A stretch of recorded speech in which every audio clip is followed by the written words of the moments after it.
So if there's anybody in this room that would like to make contact with us, can you step forward please and make your presence known?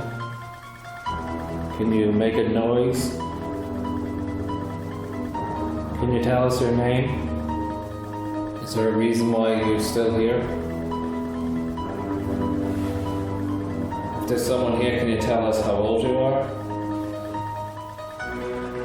Harriet, if you're around, can you let us know? Either by saying hello or touching one of us. Charleville Castle, one of Ireland's most haunted, is said to be home to the ghost of Harriet Bury, youngest daughter of the Earl of Charleville. According to legend, young Harriet fell to her death from the castle's main staircase at the tender age of 8, over 100 years ago. To mark the anniversary of her demise, Haunted Ireland team, Darcy Paranormal and the Paranormal Research Association of Ireland have teamed up to host public paranormal investigations in the castle itself. Ali O'Flynn, founder of Haunted Team Ireland, tells us why Charleville is the perfect location for these eerie explorations. Well, it's absolutely stunning, and it's got a huge amount of history that goes along with it, and the fact that the residents here died here at the castle.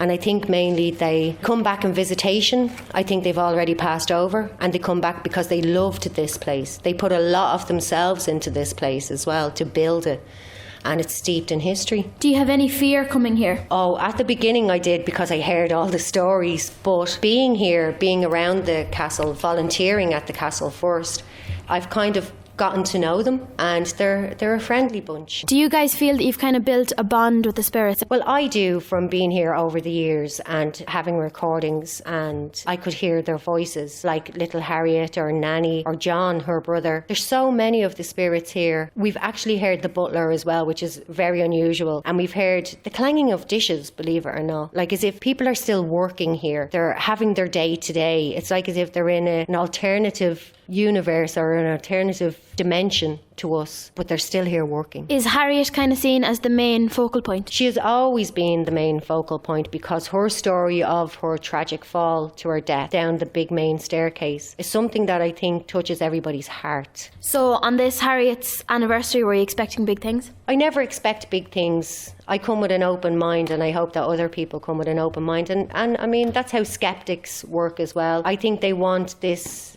major thing to happen, but sometimes a lot of things happen subtly, and it's only when I go back through all the audio recordings and all of the visuals that you kind of see that happening. Can you recall any bad experiences? Scary things can happen all the time. I've experienced things that have startled me or made me jump, you know. You kind of feel as if you're not alone. You're never really alone in this castle.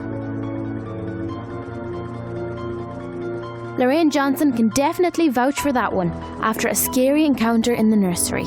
I felt like a child was pulling out my hair and rubbing my face. I felt it in the other room as well. So I think he's kind of following me around all night, and I have a feeling it's a male child. And then I made a comment upstairs saying if it is John, who's meant to be a child who lived here in the past, I was saying he can just get back out of the room, and the door slammed. So I think I offended him. Mullingar native Samantha Kelly, leader of Darcy's Paranormal Society, has become somewhat familiar with these ghosts after years of volunteering in the castle. I definitely feel they have their own personalities. Harriet is very mischievous.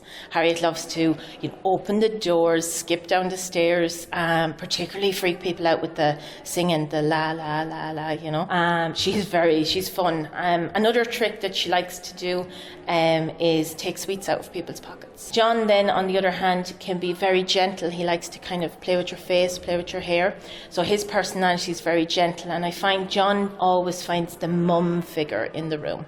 He always gravitates towards the woman who's the more motherly figure in the room.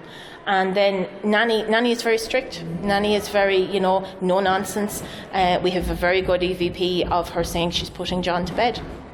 And so she's very strict, no nonsense. She's keeping those kids in line, even in death. Do you think you have to have a certain sort of a personality or an interest to, get yourself into all of this? Yeah, I think you have to have a certain mentality for the paranormal. I've seen people come and go. Very few people stayed the course for it. you have to have some patience. You've seen it here yourself tonight. As big as a crowd as we have, not every room is active all the time. You know, you have to be willing to sit in the dark and in the cold and hold out and wait for something to happen, you know. So if you're getting into the paranormal, you need to have patience. And then you really need to have a quite logical mind. You know, have your belief. I fully believe in the paranormal. I have experienced things I cannot explain. But when it's the wind, it's the wind.